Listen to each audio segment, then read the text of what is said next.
Aujourd'hui, prenons le temps de partager la parole de Dieu avec le sermon intitulé « Le ciel et l'enfer éternel ».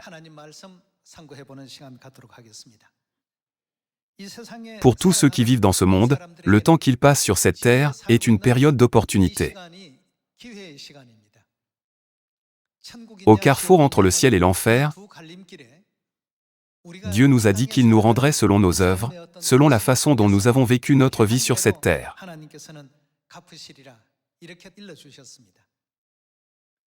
Beaucoup de gens croient que la vie se termine sur cette terre, mais en réalité, une fois notre vie terminée dans le monde physique, nous retournerons dans notre monde originel.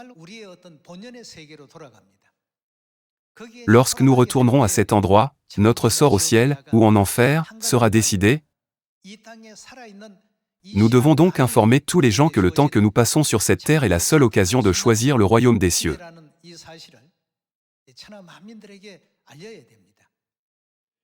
Jésus a dit « Repentez-vous, car le royaume des cieux est proche ». Lorsqu'il mentionne le royaume des cieux, nous devons également considérer la question relative de l'enfer. Ceux qui sont sauvés iront au ciel, mais ceux qui ne se repentent pas subiront le châtiment éternel en enfer. Considérons que Dieu a délivré ses enfants d'un tel monde et a établi la vérité de la nouvelle alliance en se sacrifiant pour le pardon des péchés.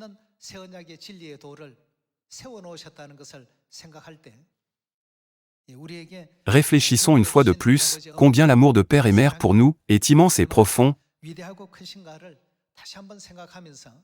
et faisons de ce sabbat un jour béni, en rendant grâce et gloire abondante à père et mère. Jetons un œil à Hébreux chapitre 9, verset 27.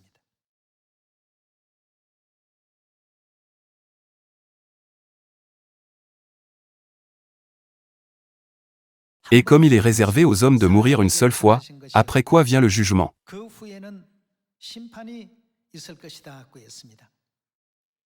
C'est la parole immuable de Dieu, la parole de la Bible. Tout le monde doit mourir une fois, c'est une chose que Dieu a réservée d'avance. Après cela, le jugement suivra sûrement concernant la question du ciel ou de l'enfer. Nous devons comprendre clairement pourquoi nous sommes venus sur cette terre. Nous sommes des pécheurs célestes qui ont péché au ciel, qui ont été chassés sur la terre, et Dieu nous a accordé une brève période de repentance. Cependant, il y a ceux qui commettent encore plus de mauvaises actions en vivant sur cette terre, et certains s'éloignent de Dieu, absorbés par les joies et les plaisirs séculiers. Tout est éternel dans le monde, qui suit la fin de notre vie terrestre. Le ciel est un royaume éternel, et l'enfer est éternel également. Alors, entre ces deux mondes, lequel devrions-nous choisir? La Bible déclare qu'après la mort d'une personne, un jugement suivra sûrement selon ses œuvres.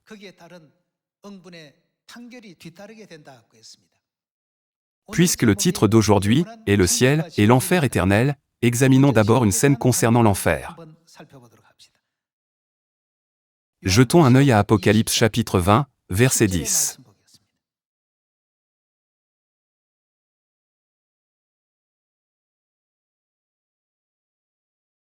Chapitre 20, verset 10.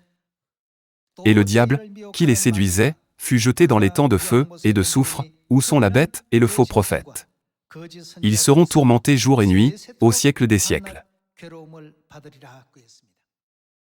Il y a des personnes qui perdent l'occasion et le temps de se repentir en vivant sur cette terre.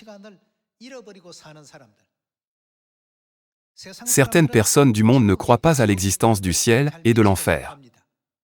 Puisqu'il s'agit de mondes invisibles, ils vivent en supposant que ces mondes n'existent pas. Dans ce monde temporaire et visible, ils pensent « Comment puis-je vivre en jouissant d'un statut supérieur à celui des autres ?» Cela devient leur seul but dans la vie. En conséquence, 60 à 70 ans passent en un clin d'œil. Ensuite, ils se tiendront devant le siège du jugement. puisqu'ils ont été envoyés sur terre pour se repentir, s'ils sont impliqués dans toutes sortes d'actes ignobles et rebelles chaque jour, au lieu de se repentir, alors ils n'auront plus la chance de se repentir. Plutôt que de dire fréquemment « Réjouissez-vous, car le royaume des cieux est proche », il a constamment souligné « Repentez-vous, car le royaume des cieux est proche ». C'est parce que le monde décrit dans Apocalypse chapitre 20 se rapproche d'eux de manière imminente. La volonté de Dieu était de les empêcher d'entrer dans un lieu de tourment, les temps de feu et de soufre. Passons au verset 13. Chapitre 20, verset 13. La mer rendit les morts qui étaient en lui, la mort, le séjour des morts rendit les morts qui étaient en eux, et chacun fut jugé selon ses œuvres. Puis, la mort et le séjour des morts furent jetés dans les temps de feu. C'est la seconde mort, les temps de feu. Quiconque ne fut pas trouvé écrit dans le livre de vie, fut jeté dans les temps de feu.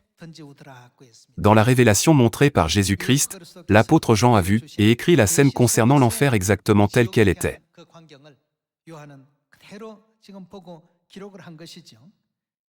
Passons au chapitre 21. Chapitre 21, verset 8. Mais pour les lâches, les incrédules, les abominables, les meurtriers, les débauchés, les magiciens, les idolâtres, et tous les menteurs,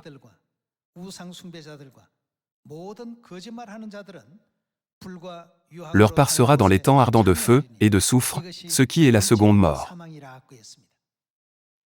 Il a également décrit les types de personnes qui entreraient en enfer. La Bible nous éclaire sur le fait que la souffrance là-bas ne sera pas temporaire. La période de leur châtiment durera pour l'éternité. Passons au chapitre 19, verset 19. Et je vis la bête, les rois de la terre, et leurs armées, rassemblés pour faire la guerre à celui qui était assis sur le cheval, et à son armée. Et la bête fut prise, et avec elle le faux prophète, qui avait fait devant elle les prodiges par lesquels il avait séduit ceux qui avaient pris la marque de la bête et adoré son image.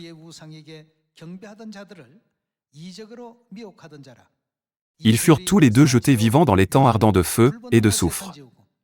Et les autres furent tués par l'épée, qui sortait de la bouche de celui qui était assis sur le cheval, et tous les oiseaux se rassasièrent de leur chair. Il y a plusieurs scènes sur l'enfer écrites dans Apocalypse. Passons au chapitre 14. Voyons le verset 10. Il boira, lui aussi, du vin de la fureur de Dieu, versé sans mélange dans la coupe de sa colère, et il sera tourmenté dans le feu et le soufre, devant les saints anges et devant l'agneau. Et la fumée de leur tourment monte au siècle des siècles, et ils n'ont de repos ni jour, ni nuit, ceux qui adorent la bête et son image, et quiconque reçoit la marque de son nom. C'est ainsi que Jésus-Christ a montré à l'apôtre Jean les scènes de ceux qui sont tourmentés dans les temps de feu et de soufre ardent au siècle des siècles. De plus, il y a 2000 ans, lorsque Jésus-Christ est venu sur cette terre et a enseigné au sein de l'Église primitive, il a donné la leçon qu'ils ne doivent jamais aller en enfer. Jetons un œil à l'Évangile selon Matthieu. Chapitre 25, verset 40. Et le roi leur répondra, « Je vous le dis en vérité, toutes les fois que vous avez fait ces choses à l'un de ces plus petits de mes frères, c'est à moi que vous les avez faites. » Ensuite il dira à ceux qui seront à sa gauche, « Retirez-vous de moi, maudits, allez dans le feu éternel qui a été préparé pour le diable et pour ses anges. Car j'ai eu faim, et vous ne m'avez pas donné à manger, j'ai eu soif, et vous ne m'avez pas donné à boire. J'étais étranger, et vous ne m'avez pas recueilli, j'étais nu, et vous ne m'avez pas vêtu, j'étais malade et en prison, et vous ne m'avez pas rendu visite. »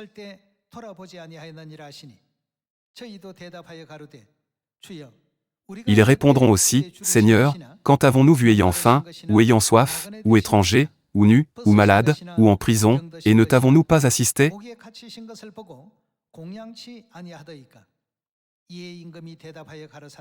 Et il leur répondra, je vous le dis en vérité, toutes les fois que vous n'avez pas fait ces choses à l'un de ces plus petits, c'est à moi que vous ne les avez pas faites. Et ceux-ci iront au châtiment éternel, mais les justes à la vie éternelle. Ici, Jésus a également abordé la question de l'enfer à ses disciples à travers une parabole. Confirmons également cela au chapitre 23. Matthieu chapitre 23, verset 32.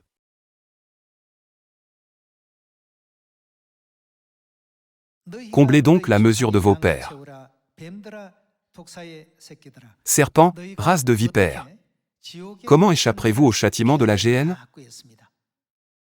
Les pharisiens, les scribes et les juifs, qui étaient les chefs religieux de l'époque, se sont opposés à la vérité de la nouvelle alliance.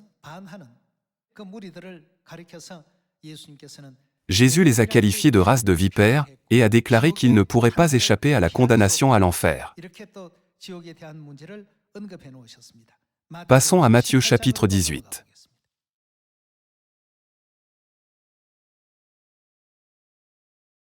Jetons un œil au chapitre 18, verset 5. Et quiconque reçoit en mon nom un petit enfant comme celui-ci, me reçoit moi-même.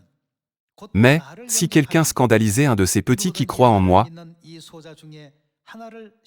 il vaudrait mieux pour lui qu'on suspende à son cou une meule de moulin, et qu'on le jette au fond de la mer.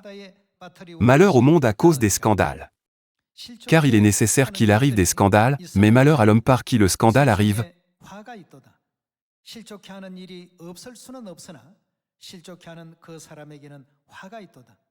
Si ta main ou ton pied sont pour toi une occasion de chute, coupe-les et jette-les loin de toi. Mieux vaut pour toi entrer dans la vie boiteux ou manchot que d'avoir 2 pieds ou 2 mains et d'être jeté dans le feu éternel. Et si ton œil est pour toi une occasion de chute, arrache-le et jette-le loin de toi. Mieux vaut pour toi entrer dans la vie, n'ayant qu'un œil, que d'avoir 2 yeux et d'être jeté dans le feu de la géhenne. Gardez-vous de mépriser un seul de ces petits, car je vous dis que leurs anges dans les cieux voient continuellement la face de mon Père, qui est dans les cieux. Ici, Jésus souligne à plusieurs reprises qu'il vaut mieux entrer dans le royaume des cieux sans une partie du corps qui nous a fait pécher, que d'être jeté en enfer, soulignant la nécessité d'éviter l'enfer à tout prix. Voyons également la scène dans Matthieu chapitre 13. Qui entrera en enfer? Il existe de nombreux types de personnes qui entreront en enfer, mais jetons un œil aux enseignements de Jésus. Voyons chapitre 13, verset 41. Chapitre 13, verset 41. Le Fils de l'homme enverra ses anges, qui arracheront de son royaume tous les scandales et ceux qui commettent l'iniquité, et ils les jetteront dans la fournaise ardente, où il y aura des pleurs et des grincements de dents. Alors les justes resplendiront comme le soleil dans le royaume de leur Père. Que celui qui a des oreilles pour entendre, entende. Où ceux qui font le mal iront-ils? À travers les enseignements de Jésus, nous pouvons confirmer que ceux qui font le mal sont destinés à l'enfer éternel. Voyons également la scène concernant l'enfer mentionnée dans Marc chapitre 9. Marc chapitre 9, verset 41.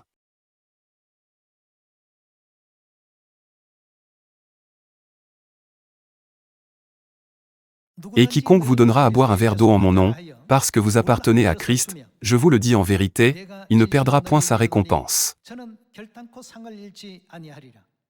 Mais, si quelqu'un scandalisait un de ces petits qui croient, il vaudrait mieux pour lui qu'on lui mette au cou une grosse meule de moulin, et qu'on le jette dans la mer. Si ta main est pour toi une occasion de chute, coupe-la. Mieux vaut pour toi entrer manchot dans la vie, que d'avoir les 2 mains et d'aller dans la géhenne, dans le feu qui ne s'éteint point. Si ton pied est pour toi une occasion de chute, coupe-le. Mieux vaut pour toi entrer boiteux dans la vie, que d'avoir les 2 pieds et d'être jeté dans la géhenne, dans le feu qui ne s'éteint point. Et si ton œil est pour toi une occasion de chute, arrache-le, mieux vaut pour toi entrer dans le royaume de Dieu n'ayant qu'un œil, que d'avoir deux yeux, et d'être jeté dans la géhenne, où leur ver ne meurt point, et où le feu ne s'éteint point. Car tout homme sera salé de feu. Ainsi, les enseignements de Jésus dans les évangiles selon Matthieu et Marc indiquent clairement qu'il existe effectivement un endroit appelé l'enfer, et il nous avertit sévèrement de ne jamais aller en enfer. C'est pourquoi, dans l'évangile selon Luc, Jésus a spécifiquement mentionné la souffrance en enfer.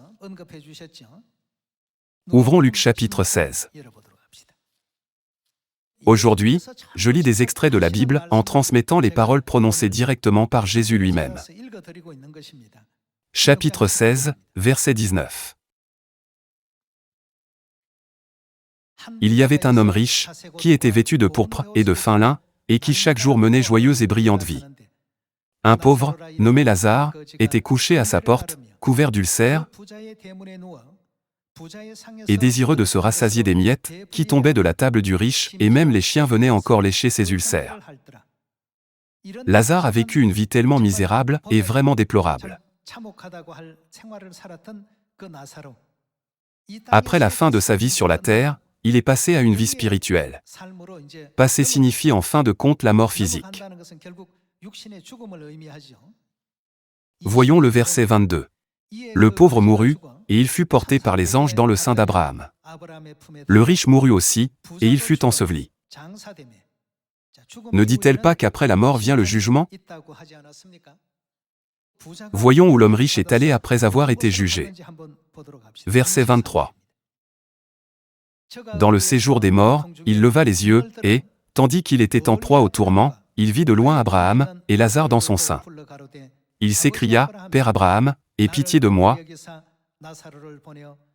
et envoie Lazare, pour qu'il trempe le bout de son doigt dans l'eau, et me rafraîchisse la langue, car je souffre cruellement dans cette flamme. » Abraham répondit, « Mon enfant, souviens-toi que tu as reçu tes biens pendant ta vie, et que Lazare a eu les maux pendant la sienne. Maintenant il est ici consolé, et toi, tu souffres. D'ailleurs, il y a entre nous et vous un grand abîme, afin que ceux qui voudraient passer d'ici vers vous, ou de là vers nous, ne puissent le faire. » Le riche dit, « Je te prie donc, Père, Abraham, d'envoyer Lazare dans la maison de mon père, car j'ai 5 frères. C'est pour qu'il leur atteste ces choses, afin qu'ils ne viennent pas aussi dans ce lieu de tourment. » Cela révèle la gravité de la souffrance en enfer. Ce n'est qu'après sa mort qu'il a réalisé que l'enfer existe, et il a imploré de l'aide pour empêcher sa famille de venir dans ce lieu de tourment. Verset 29. Abraham répondit, « Ils ont Moïse et les prophètes, qu'ils les écoutent. » Et il dit, « Non, Père Abraham, mais si quelqu'un des morts va vers eux, ils se repentiront. » Et Abraham lui dit, « S'ils n'écoutent pas Moïse et les prophètes, ils ne se laisseront pas persuader même si quelqu'un des morts ressuscitait. »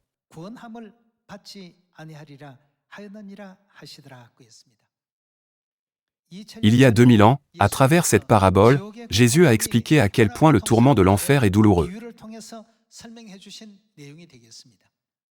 Vous devez comprendre que toutes ces choses sont décrites de manière assez euphémique dans la Bible. Notre Père Céleste et notre Mère Céleste nous avertissent que l'enfer est un lieu de grande souffrance et que nous ne devons jamais y aller. Qu'est-ce qui pourrait rendre les pécheurs grands ou beaux aux yeux de Dieu? Néanmoins, Dieu est venu sur cette terre une fois de plus pour ouvrir le chemin de la vie, en nous accordant le moyen glorieux d'être sauvés et d'avoir tous nos péchés pardonnés. Le fait que Dieu nous ait accordé la grâce de recevoir le pardon des péchés par la nouvelle alliance est vraiment un événement remarquable pour nous. Tout ce qui est en enfer est douleur, souffrance et tourment éternel. Lorsque nous contemplons que l'enfer est un endroit où l'on ne peut pas être libéré des tourments, pas un instant, pas même une minute ou une seconde, nous devons nous consacrer davantage à la parole de Dieu, afin que les efforts de notre Père et de notre Mère ne soient pas vains, afin de nous assurer que nous ne devenons pas impliqués dans des actions mauvaises, Il est essentiel pour nous d'avoir la foi qui suit et obéit à tous leurs enseignements qui nous conduisent sur le chemin du bien. Dieu ne connaît-il pas le résultat? Puisque Dieu prévoit quel chemin mène à des résultats misérables, il nous dissuade activement et nous ordonne parfois spécifiquement de nous éloigner de certaines choses ou de faire certaines choses. Tous ces enseignements nous éclairent sur l'existence du royaume éternel des cieux. Par conséquent, les enfants célestes ne doivent jamais oublier que ne pas suivre sa parole conduira inévitablement à l'enfer éternel. Nous avons beau dire aux gens qu'il y a le ciel et l'enfer, ils ne le croient pas. C'est parce que c'est invisible et ne peut pas être immédiatement ressenti en réalité. Cependant, comme l'homme riche de la parabole, ce n'est que lorsque les gens font l'expérience directe de ce moment qu'ils cherchent à faire demi-tour, mais à ce moment-là, toute occasion de se repentir est déjà perdue. Le temps de la repentance est pendant que nous vivons sur cette terre. Une fois que le verdict du royaume éternel des cieux ou de l'enfer a été rendu, il est impossible de l'inverser, même si nous nous repentons 100 ou 1000 fois. Cette opportunité n'existe que pendant que nous sommes en vie sur cette terre. Par conséquent, je vous demande sincèrement à tous de vous consacrer davantage à la parole de Dieu et de vivre une vie centrée sur la parole. Regardons 2 Thessaloniciens chapitre 1, verset 7.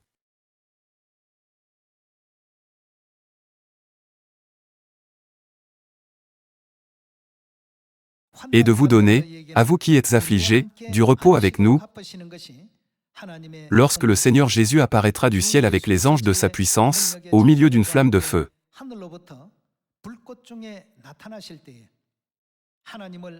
Que fera-t-il? Pour punir ceux qui ne connaissent pas Dieu, et ceux qui n'obéissent pas à l'évangile de notre Seigneur Jésus.